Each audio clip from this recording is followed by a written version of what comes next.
रूटों पर ट्रेन चलाने को लेकर विचार किया जा रहा है। सोमवार की शाम 4 बजे से आप टिकट की बुकिंग कर सकेंगे। आईआरसीटीसी की वेबसाइट पर आप जाकर बुकिंग आप करिएगा, क्योंकि काउंटर इस दौरान बंद रहेंगे। किस रूट पर चलेंगी ट्रेनें, इसकी भी जानकारी आप लीजिए। डिब्रूगढ़, अगरतला, हावड़ा, पटना, नई दिल्ली से बिलासपुर, रांची और भुवनेश्वर, नई दिल्ली से बेंगलुरु, चेन्नई और सिकंदराबाद, नई दिल्ली से तिरुवनंतपुरम, मडगांव और मुंबई सेंट्रल, नई दिल्ली से अहमदाबाद, जम्मू तवी। रेलवे ने कहा कि 12 मई से पैसेंजर ट्रेन चलाने पर विचार लगातार जारी है। 15 जोड़ी ट्रेन की सेवाएं शुरू हो सकेंगी। ये स्पेशल ट्रेन होंगी जो नई दिल्ली स्टेशन पर शुरू होंगी और देश के 15 महत्वपूर्ण शहरों को ये जोड़ेंगी। ये आम यात्रियों के लिए लेकिन नहीं होंगी। ट्रेन की बुकिंग केवल आईआरसीटीसी की वेबसाइट पर ही होगी। टिकट की बुकिंग सोमवार की शाम 4 बजे से शुरू होगी। बड़ी खबर आपकी टीवी स्क्रीन पर। पंकज वानखेड़े लाइव जुड़े हैं, पूरी जानकारी देंगे। पंकज, एक बड़ी खबर जिसका इंतजार था पूरे देश को, जो मजदूर भाई परेशान थे, कई प्रवासी लोग परेशान थे, तो शायद अब वो अपने घर अब जा सकेंगे। विचार लगातार किया जा रहा है ट्रेन चलाने को लेकर। पंकज, बिल्कुल। देखिए, विचार नहीं और तय हो चुका है कि 12 मई से कुछ ट्रेनें हैं जो चलेंगी।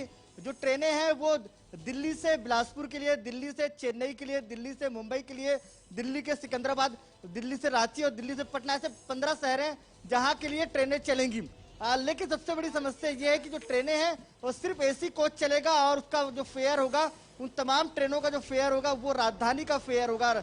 सागर, ये तय किया गया है और तमाम ट्रेनें एसी ट्रेनें होंगी और बुकिंग ना रेलवे काउंटर से किया जा सकता है, ना अदर प्लेटफॉर्म से, चाहे वो पेटीएम हो, फोन पे हो या गोइबो, अलग प्लेटफॉर्म से नहीं, सिर्फ आईआरसीटी की वेबसाइट से आप बुकिंग कर सकते हैं। तो ये बुकिंग जो है 11 मतलब कल से 11 मई से शाम 4 बजे से बुकिंग चालू हो जाएगी। अलग अलग क्षेत्रों में ये खास ध्यान दिया गया, जो तमाम टूरिस्ट जो अलग अलग क्षेत्रों में फंसे हुए, ये उनके लिए खास ध्यान दिया गया है और ट्रेन में चुनिंदा लोग ही बैठ सकते हैं। ऐसी व्यवस्था की गई है कि भीड़ ज्यादा ना हो। ठीक है। रेल राज्य मंत्री सुरेश जी भी जुड़ गए हैं। सुरेश जी, स्वागत है नवतेज टीवी में। नमस्ते जी। सुरेश जी, क्या प्रक्रिया होगी, कैसे लोग बुकिंग कराएंगे और कैसे ट्रेनें चलाई जाएंगी, ये जानने के लिए आज हमने आपको यहाँ पर जोड़ा है। बताइए दर्शकों को भी। सुरेश जी, 15 पेयर ट्रेन हमारा कल से चालू हो जाएगा। Booking will be there only on the IRTC से रहेगा, ऑनलाइन पे। इसमें जनरल बोगी नहीं रहेगा, एसी रहेगा। जो प्रधानमंत्री का सोच है 2 गज दूर, वो सोशल डिस्टेंस मेंटेन करके उनका हेल्थ का केयर लेके प्रयाणिक भी सोचना चाहिए। ट्रैवलर्स आल्सो शुड ये सब सोच के जाना चाहिए। प्रदेशों को, अलग अलग राज्यों में ये ट्रेन कल से चालू हो जाएगी। सुरेश जी, मतलब कि कल के दिन, यानी कि कल बुकिंग होगी, परसों से दिल्ली से ट्रेनें चलेंगी, अन्य राज्यों में भी ये सेवाएं जल्द ही मिलेंगी लोगों को। और इसके अंदर मेजर उनका कोई स्टेशन पे टिकट बुकिंग नहीं रहेगा स्टेशन के ऊपर, ओनली ऑनलाइन आईआरटीसी से रहेगा। और लोग भी जाने वाले, वो भी उनका हेल्थ का बारे में ख्याल रखना चाहिए, मेजर वो है जी। क्या बुकिंग सभी लोग करा सकेंगे सुरेश जी? बुकिंग जो बुकिंग होगी वो मतलब कि सभी लोग करा सकते हैं, जो भी फंसा है या फिर जो भी जाना चाहता है, क्या सभी लोग जा सकते हैं ट्रेन के माध्यम से? बुकिंग कर सकते हैं और नोबडी क्या रिजर्वेशन होने के बाद सीट कंफर्म जाकर उधर भीड़ नहीं करना है। तो सुरेश जी, क्या लग रहा है, जिस तरह से कोरोना काल में ये फैसला ये लिया जा रहा है, अगर आगे अगर हालात अगर बेकाबू हुए तो क्या कदम ये पीछे भी लिए जा सकते हैं? फिर इस पर भी विचार किया जाएगा कि लोगों की सेवाएं अब मिलती ही रहेंगी? देखो, इसमें सरकार और रेलवे हम सभी प्रयास कर रहे हैं। आदरणीय प्रधानमंत्री का सोच के ऊपर सभी लोग अच्छा काम कर रहे हैं। इसमें प्रयाणिकों का भी बहुत बड़ा जिम्मेदारी है। उसके सोशल डिस्टेंस किया तो सभी को अच्छा हो जाएगा आने वाले दिनों में। ये तो आज नहीं तो करना ही पड़ेगा। आप लोग सभी को, आपको भी बधाई देना, आप लोग इतना अवेयरनेस किया देश में ये कोरोना के बारे में।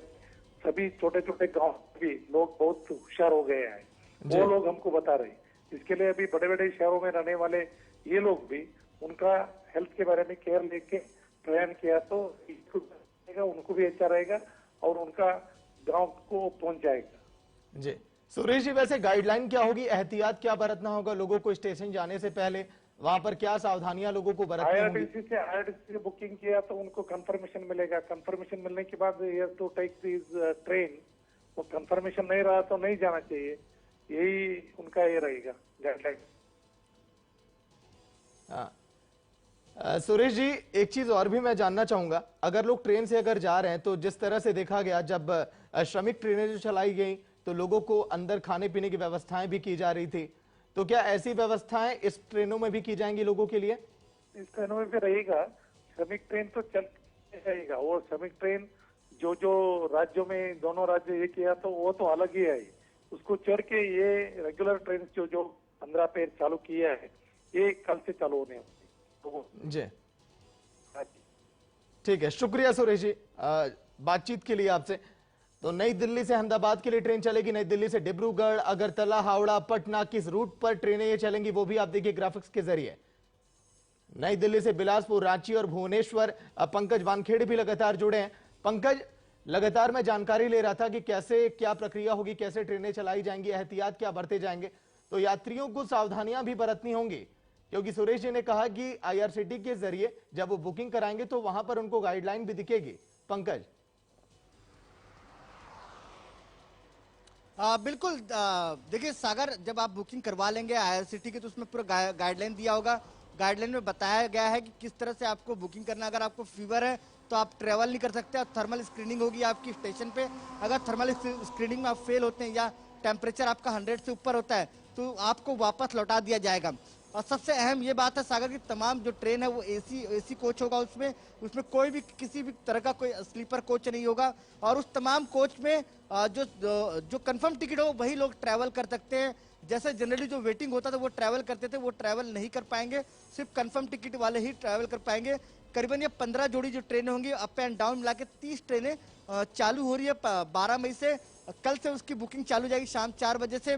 और साथ में जो फेयर की बात करूं तो राजधानी का जो फेयर है, अगर मैं बात करूं, अगर कोच कौन सा लगता है इस पे डिपेंड करता है, 3rd AC, 2nd AC, 1st AC. उसके ऊपर जैसे छत्तीसगढ़ बिलासपुर जाना है, जनरली फेयर होता था 1700-1800, लेकिन राजधानी का फेयर 2470 के आसपास होता है, तो उसे उतना ही पे करना पड़ेगा राजधानी के फेयर में। खाने की व्यवस्था आईआरसीटी करवाएगा ट्रेन में, ये तमाम व्यवस्थाएं, ये सब चीजें बातें चल रही हैं। अब देखना है कि 12 तारीख से जो बुकिंग होगी तो वो किस तरह से, लेकिन ये साफ कहा है सुरेश जी जो हमारे साथ लाइन में जुड़े थे, सुरेश अंगड़ी रेल राज्य मंत्री, उन्होंने साफ कहा है कि ट्रेनों में आप मतलब स्टेशन में आप टिकट बुकिंग नहीं कर सकते, आपको आईआरसीटी के वेबसाइट से ही टिकट बुकिंग करनी होगी, और जो कंफर्म टिकट होगा वही ट्रैवल कर पाएगा, उसके अलावा कोई ट्रैवल नहीं कर पाएगा। तो ये ट्रेनें प्रतिदिन चलेंगी या वीकली चलेंगी अभी स्पष्ट नहीं है, हो सकता है कल बुकिंग के बाद क्लियर हो जाएगा कि ट्रेन डेली चलेंगी या वीकली चलेंगी। जी सागर। पंकज, पीयूष गोयल ने यह लिखा है कि रेलवे बारी बारी से पैसेंजर ट्रेन चलाने के बारे में सोच रहा है। अगर कल के दिन जब लोग बुकिंग कराएंगे और जब 12 तारीख से जब लोगों को ट्रेन की सेवाएं मिलेंगी, अगर ये मिशन अगर कामयाब रहा, अगर कोरोना के लक्षण अगर नहीं देखे गए, अगर लोगों की जांच भी वहां पर की जाएगी, अगर देखा गया कि कोरोना का कहर इससे फैल नहीं रहा है या फिर लोग सुरक्षित हैं, तो शायद आगे इस पर और भी विचार अब किया जाएगा। पंकज। बिल्कुल, देखिए सागर, जो अभी ट्रेनें चालू की हैं उसमें बहुत सारे श्रद्धालु हैं जो फंसे हुए अलग अलग क्षेत्रों में।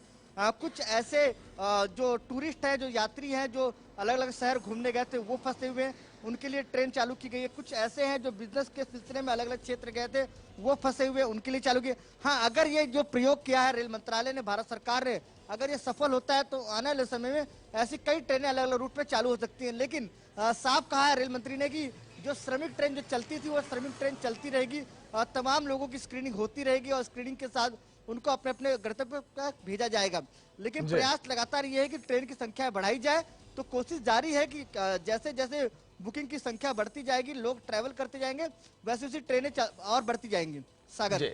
पंकज, क्या लगता है कि दिल्ली से पहले ट्रेनें चलाई जा रही हैं, दिल्ली के बाद अन्य राज्यों से भी ट्रेनें चलाई जाएंगी? लोगों के जहन में कई सवाल है, जिस तरह से कई लोग गोरखपुर के रहने वाले हैं, कई लोग बिहार के रहने वाले हैं, अन्य राज्यों में भी वो फंसे हैं, तो सेवाएं पहले दिल्ली से शुरू होंगी, उसके बाद क्या धीरे धीरे अन्य राज्यों तक भी सेवाएं जल्द ही मिल जाएंगी? पंकज, बेशक देखिए ट्रायल रन के हिसाब से चालू किया है। राजधानी ट्रेन जो ट्राम है उस तरह वो ट्रेनें चालू होंगी, उस बेस पे ट्रेनें चालू होंगी और उसके बाद अगर ये सफल होता है प्रयोग और इसमें जो स्क्रीनिंग के मामले में स्क्रीनिंग किया जाएगा, थर्मल स्क्रीनिंग होगी और उसके बाद लगता है कि जो ट्रैवल कर रहे लोग वो ज्यादा अफरा तफरी का माहौल नहीं होगा स्टेशन पे, लोग सोशल डिस्टेंस मेंटेन करेंगे, तो हो सकता है कि रेल मंत्रालय इसके बारे में विचार करे कि अन्य राज्यों तक भी ट्रेनें चालू कर दें। आने वाले समय में ऐसा विचार चल रहा है कि जो छोटे शहर हैं वहां भी दिल्ली से कनेक्टिंग ट्रेन चालू कर दी जाए, क्योंकि सबसे बड़ी समस्या आज के डेट में कोविड-19 पॉजिटिव और कोरोना का जो कहर है वो महानगरों में है। चाहे दिल्ली की बात करूं मैं, सागर या मुंबई की बात करूं, इन तमाम बड़े शहरों पे ही या कलकत्ता की बात की जाए तो सरकार प्रयास कर रही है कि वहां पे स्क्रीनिंग के थ्रू या टेस्टिंग के थ्रू कोविड-19 पॉजिटिव जो पेशेंट है उनको कम किया जाए, उसके बाद ट्रेनों को सुचारू रूप से चालू कर सकते हैं। पंकज, अभी आपने जिक्र किया था कि किराया उतना लगेगा जितना कि राजधानी में लगता है, तो ऐसे में जो हमारे मजदूर भाई हैं, जो गरीब लोग हैं, फिर तो उनके लिए सफर करना बहुत मुश्किल हो जाएगा अगर किराया इतना अधिक रहेगा तो क्या इस पर भी विचार करना चाहिए पंकज? सागर देखिए समझना होगा, जो श्रमिक ट्रेन है मजदूरों के लिए वो ट्रेन चलती रहेगी, उसमें कोई रोक नहीं है। वो ट्रेनें जैसी चलती, जैसे डिमांड आता रहेगा अलग अलग राज्यों से, वैसी ट्रेन चलती रहेगी। ये ट्रेन सिर्फ उन लोगों के लिए है जो मजबूरी से यहाँ फंसे हुए हैं, चाहे वो बिजनेसमैन हो और चाहे वो कुछ छात्र हो जिनको अपने परिवार के साथ जाना है, और कुछ ऐसे लोग हैं जो श्रद्धालु अलग अलग तीर्थ स्थान के लिए गए थे और जो अलग अलग क्षेत्रों में फंस चुके थे, या कुछ ऐसे टूरिस्ट है जो घूमने के लिए दिल्ली या अन्य क्षेत्रों पे गए थे। तो ये तमाम व्यवस्था उन लोगों के लिए है कि वो लोग घर तक पहुंच जाएं। अगर लगता है कि तमाम मजदूरों को पहुंचाना जरूरी है तो और भी ट्रेनें बढ़ाई जा सकती है और बाकी ट्रेनें धीरे धीरे पैसेंजर ट्रेनें बढ़ती जाएंगी। ये जो जिस तरह से आज पीयूष गोयल ने नए जो तमाम ट्रेनों चालू करने का घोषणा किया है, हो सकता है आने के बाद करीबन 50 दिन बाद ये तमाम ट्रेनें चल रही हैं। सागर, तो समझना पड़ेगा कि किस धीरे धीरे प्रोसेस से चलेगा, लेकिन हाँ हर किसी को सुविधा मिले ऐसा प्रयास रेल मंत्रालय और भारत सरकार का है।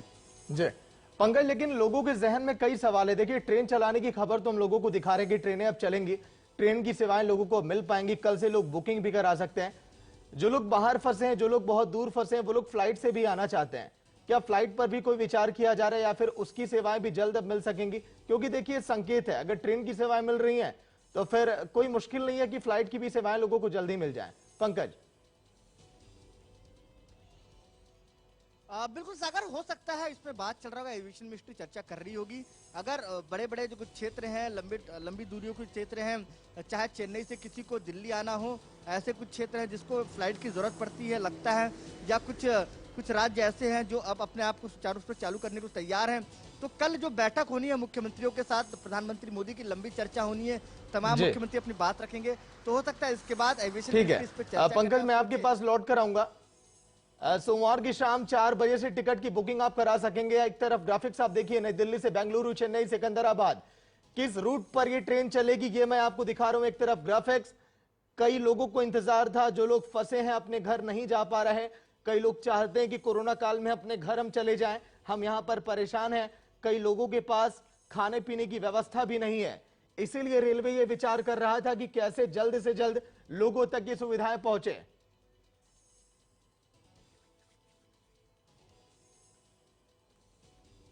इस वक्त की एक और बड़ी खबर आ रही है आपकी टीवी स्क्रीन पर, दिल्ली से। इस वक्त की बड़ी खबर जो आपकी टीवी स्क्रीन पर, मनमोहन सिंह एम्स हॉस्पिटल में एडमिट हो चुके हैं। देश के पूर्व पीएम, सीने में तकलीफ की शिकायत के बाद उन्हें एडमिट किया गया। बड़ी खबर जो आप देख रहे हैं, मनमोहन सिंह को एम्स में एडमिट किया गया। सीने में तकलीफ, दर्द, इन सभी चीजों की शिकायत के बाद इन्हें एम्स में एडमिट किया गया। लेकिन देखना अहम कि ताजा हाल कैसा है मनमोहन सिंह का। देश के पूर्व PM Manmohan Singh AIIMS hospital में एडमिट हो चुके हैं। सीने में तकलीफ की शिकायत। ईश्वर से हम कामना करेंगे कि जल्द ही मनमोहन सिंह स्वस्थ होकर घर अपने लौटें। लेकिन बड़ी खबर जो फिलहाल आपकी टीवी स्क्रीन पर, देश के पूर्व पीएम मनमोहन सिंह फिलहाल हॉस्पिटल में एडमिट किए गए हैं।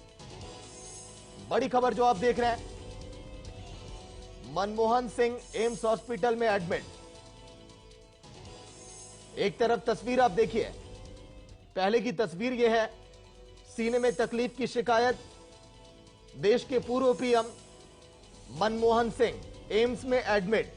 बड़ी खबर जो आप देख रहे हैं, देश के पूर्व PM Manmohan Singh AIIMS hospital में एडमिट हैं। पंकज वानखेड़े लगातार बने, पूरी जानकारी दे रहे हैं। पंकज, एक बड़ी खबर आ रही है इस दौरान की पूर्व PM Manmohan Singh AIIMS hospital में एडमिट किए गए, सीने में तकलीफ के कारण। ताजा हाल कैसा है उनका, पंकज? बिल्कुल सागर, जो अपडेट आ रहा है वो मनमोहन सिंह पूर्व प्रधानमंत्री, उनको सीने का दर्द आया। दर्द के जो सरकारी बंगले में वो मौजूद थे, उसके बाद सीने का दर्द हुआ, फिर उन्हें एम्स हॉस्पिटल ले जाया, कार्डियोलॉजी डिपार्टमेंट वहां ले जाया गया है, वहां उनका भी इलाज चल रहा है। लेकिन अब तक कोई अपडेट नहीं आया अंदर से सागर, लेकिन उम्मीद किया जा रहा है कि स्वस्थ जल्दी हो जाएंगे। अभी इलाज चल रहा है सागर, अभी कोई अपडेट नहीं है, इंतजार करो उस अपडेट का कि क्या तबियत उनकी ज्यादा खराब है या तबियत कैसी है। अभी तमाम डॉक्टर उसकी जांच कर रहे हैं। आने वाले कुछ देर बाद या मिनटों के बाद कुछ खबरें या अपडेट आ सकती है कि तबियत उनकी कैसी है। लेकिन जो सूत्र बता रहे हैं वो मामूली सीने की दर्द थी, इसलिए वो एडमिट हुए। सागर, पंकज, क्या लग रहा है कि हम ईश्वर से हम भी कामना करते हैं नवतेज टीवी की पूरी टीम की जल्द ही वो स्वस्थ होकर घर लौटें, लेकिन इस कोरोना काल में तमाम जैसे दुख भरे खबर ये मिल रहे हैं। अगर देश के पूर्व पीएम देखिए हॉस्पिटल में एडमिट हैं, अभी एक खबर हम दिखा रहे थे, देश के सभी लोग थोड़े खुश थे, लेकिन अचानक एक ऐसी खबर जो फिर से सभी को सोचने पर मजबूर कर दी कि जल्दी स्वस्थ होकर लौटे मनमोहन सिंह। पंकज, बिल्कुल सागर, मैं लगातार प्रयास कर रहा हूं कि अपने सोर्सेज से पता करूं कि कैसी तबियत है उनकी, एम्स में कहां एडमिट है। लगातार प्रयास कर रहा हूं, तो लगातार नवतेज टीवी भी चाहता है कि पूर्व प्रधानमंत्री मनमोहन सिंह जल्दी स्वस्थ हो जाएं, जल्दी ठीक होकर बाहर आ जाएं और अपने शुभचिंतकों से मिल लें। लेकिन अभी प्रयास मेरा यही है कि खबरें का जो अपडेट है वो निकालूं, लेकिन अभी कोई ऐसी अपडेट नहीं है। लेकिन जो सूत्र बता रहे हैं तबियत नॉर्मल, चेस्ट पेन है, इसलिए वो एडमिट हुए हैं। अभी इंतजार करना पड़ेगा सागर की कब तक रिपोर्ट आती है और कब तक डॉक्टर तरफ से मेडिकल बुलेटिन आता है। सागर, ठीक है, चलिए पंकज, लौट कर आऊंगा मैं आपके पास। सीने में तकलीफ की शिकायत के बाद पंकज ने पूरी जानकारी दी। पूर्व PM Manmohan Singh AIIMS hospital में एडमिट हैं। ईश्वर से हम कामना करेंगे कि जल्द ही स्वस्थ हो जाए मनमोहन सिंह। देश के पूर्व पीएम, सीने में तकलीफ की शिकायत के बाद उन्हें एम्स में एडमिट किया गया। पूर्व PM Manmohan Singh AIIMS hospital में एडमिट किए गए। बड़ी खबर जो आप देख रहे हैं, सीने में तकलीफ की शिकायत के बाद उन्हें हॉस्पिटल में एडमिट किया गया। मनमोहन सिंह एम्स हॉस्पिटल में एडमिट। बड़ी खबर जो आप देख रहे हैं, सीने में तकलीफ की शिकायत।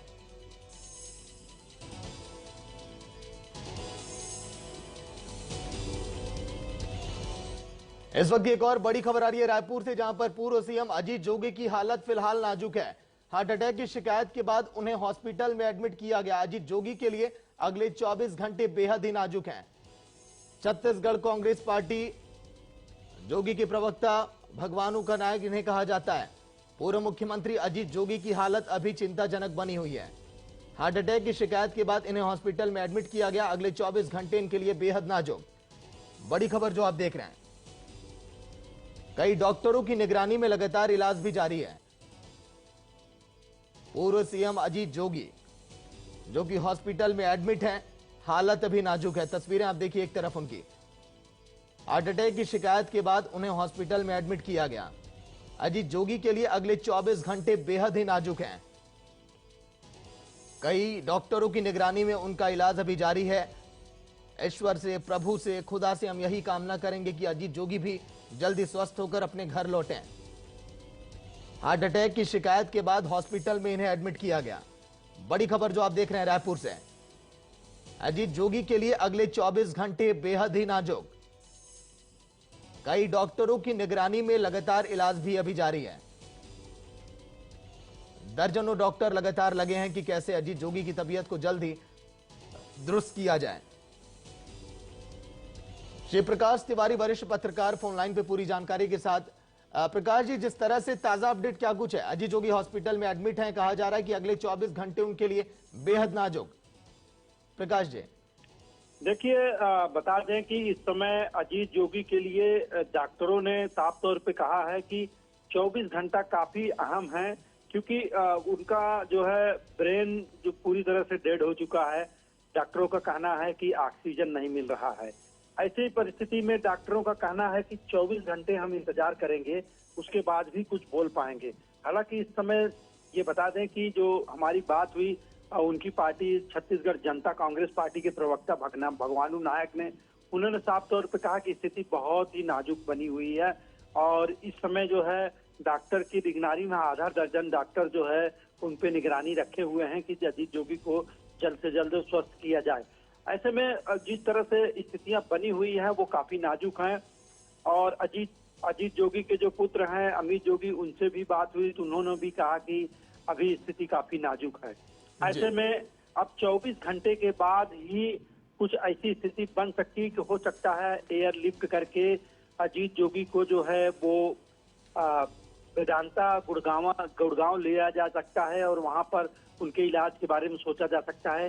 हालांकि जो यहाँ डॉक्टर हैं वो लगातार इस बात का कह रहे हैं कि हम निगरानी रखे हुए हैं, कहीं कहीं स्थिति हम काबू कर लेंगे, लेकिन जो 24 घंटा अहम बताया गया है वो काफी महत्वपूर्ण है और उनका इलाज चल रहा है। ऐसे में बीपी उनकी काफी डाउन थी, दवा देकर बीपी उनका मेंटेन किया जा रहा है, शुगर उनका बढ़ गया था और तमाम चीजें बढ़ गई थी। तो ऐसे में अब पूरी तरह से उनको वेंटिलेटर पर रखा गया है और उनको वेंटिलेटर से सांस दिया जा रहा है और उनको उन पे निगरानी रखी जा रही। तो बहुत बेहद जो है नाजुक स्थिति बताई जा रही है अजीत जोगी जी। शुक्रिया प्रकाश जी पूरी जानकारी के लिए, बातचीत के लिए। रायपुर से बड़ी खबर जो आ रही थी, कई डॉक्टरों की निगरानी में लगातार इलाज अभी जारी है।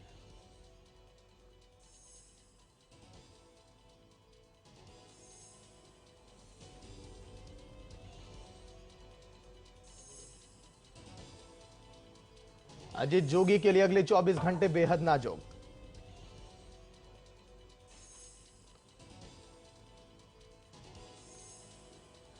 कर्तव्य भी फर्ज भी, अगर ये दोनों एक साथ बखूबी कोई निभा सकता है तो वो एक है, केवल वो है मां। मां के लिए फर्ज की जिम्मेदारी और परिवार का कर्तव्य दोनों ही खास महत्व रखता है। नवतेज टीवी मदर्स डे पर हर एक मां को याद करते हुए दिखाता है आपको ये रिपोर्ट।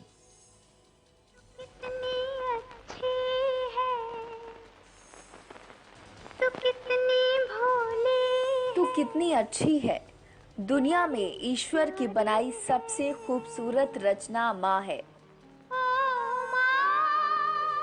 दुनिया में कोई प्रेम का समंदर है तो वो है माँ का दिल। बेटा चाहे जैसा भी हो, लेकिन माँ के लिए वो इस दुनिया में सबसे अच्छा होता है। माँ पवित्रता, त्याग, ममता, प्यार की वो मूरत है जिसका कर्ज कभी चुकाया नहीं जा सकता। पूरी दुनिया में माँ के किस्से पड़े हैं। मैक्सिम गोर्की की रचना माँ में एक बूढ़ी माँ क्रांति का बिगुल फूंकती है। वही भारत की कालजयी फिल्म मदर इंडिया में एक माँ सम्मान के लिए अपने बेटे को गोली मार देती है। साहित्य, कला और फिल्मों में भी माँ के चरित्र को सबसे ऊपर रखा गया है। आज जबकि पूरा देश कोरोना जैसी महामारी से गुजर रहा है, ऐसे में मदर्स डे के मौके पर माँ को याद करना लाजमी है। आज हमारे सामने कई माँ ऐसी हैं जो अपने परिवार, देश और समाज के लिए आदर्श बनी हुई हैं। अब हम आपको एक ऐसी ही पुलिसकर्मी के बारे में बता रहे हैं जो पुलिस और माँ का फर्ज बखूबी निभा रही है।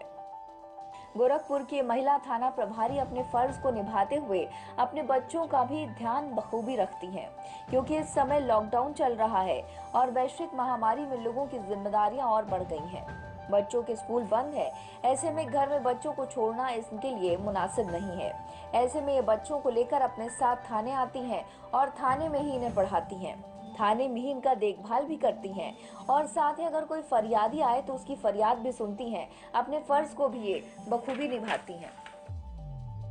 लॉकडाउन नहीं था तो बच्चे स्कूल जाते थे, लेकिन लॉकडाउन की वजह से चूंकि स्कूल बंद है और बच्चे मेरे साथ यहाँ पे अकेले रहते हैं, कोई और साथ में नहीं रहता, मैं और मेरे बच्चे ही रहते हैं, तो हम बच्चों को समय ज़्यादा दे पाएँ इस कारण हम उनको थाने पर ही ले आते हैं कि हम अन्य काम के साथ साथ बच्चों की पढ़ाई या अन्य जो चीज़ शिक्षा देनी है उनको यहाँ पे हम बैठा के वो भी करा लेते हैं। साथ में जो थाने के अन्य काम हैं, जो मुझे ज़रूरतमंदों की मदद करनी है, वो भी काम हम यहाँ पे कर लेते हैं। मदर्स डे पर पूरे देश में लोगों के लिए आज बेहद खास है। मई महीने के दूसरे रविवार को हर साल माँ को याद करते हैं, क्योंकि आज के दिन बच्चे अपनी माँ को गिफ्ट देते हैं।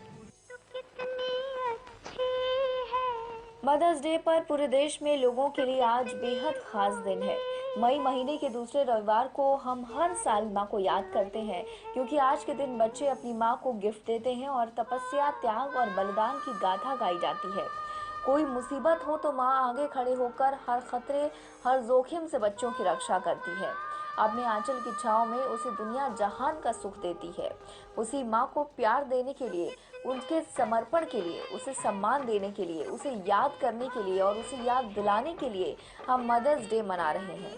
गोरखपुर से सुभाष गुप्ता के साथ bureau report, Navtej TV.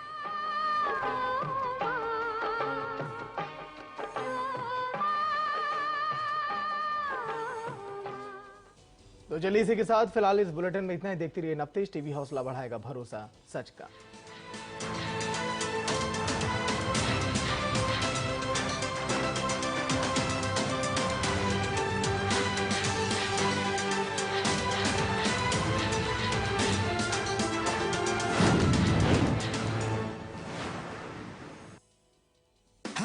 #Passion बनेगा प्रोफेशन विद नीमा। अगर आप टीवी जर्नलिस्ट बनकर ब्रेकिंग न्यूज की तरह ट्रेंड करना चाहते हैं, आवाज की दुनिया में आरजे बनकर अपना जादू चलाना चाहते हैं, एक्टिंग और मॉडलिंग से सबको दीवाना बनाना चाहते हैं, तो ज्वाइन